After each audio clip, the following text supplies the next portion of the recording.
और भारत कभी भी पाकिस्तान के कब्जे वाले कश्मीर पर हमला करके उसे वापस अपने मुल्क में शामिल कर सकता है।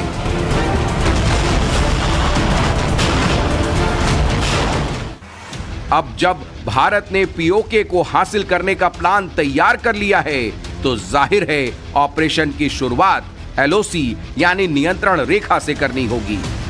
भारत पाकिस्तान के बीच 2240 किलोमीटर लंबी जमीनी सरहद है, जबकि 740 किलोमीटर एलओसी है।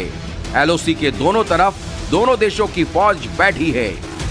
पीओके में इस वक्त पाकिस्तान की 2 लाख फौज बैठी है, या यूं कहें कि पाकिस्तान ने पीओके में ही अपनी 50% फौज को तैनात कर रखा है।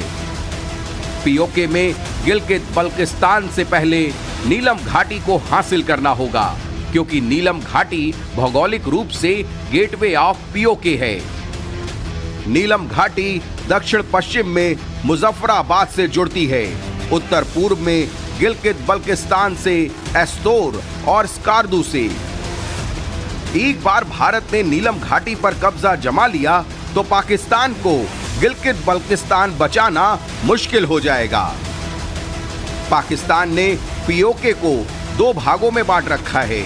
एक हिस्से में गिलगित बल्किस्तान जो पीओके का 85% हिस्सा है, तो दूसरे हिस्से में लीपा घाटी, नीलम घाटी और मुजफ्फराबाद जो पीओके का 15% हिस्सा है।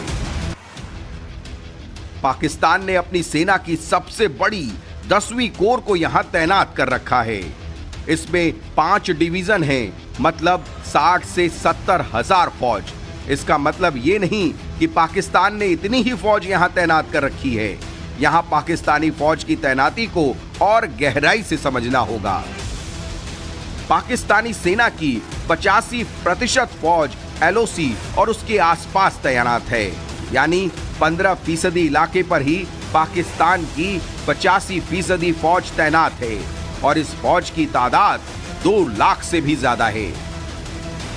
लेकिन भारत और भारतीय सेना की मजबूत इच्छा शक्ति के सामने पाकिस्तानी सेना पहले से ही पस्त है। अभी भारत के पास इतिहास की सबसे मजबूत सरकार भी है, जो पीओके को फिर से जम्मू कश्मीर में मिलाने के लिए किसी भी कुर्बानी के लिए तैयार है। कि जम्मू एंड कश्मीर के पीओके को आप भारत का हिस्सा नहीं मानते हो क्या? एग्रेसिव ना हो, जान दे देंगे इसके लिए।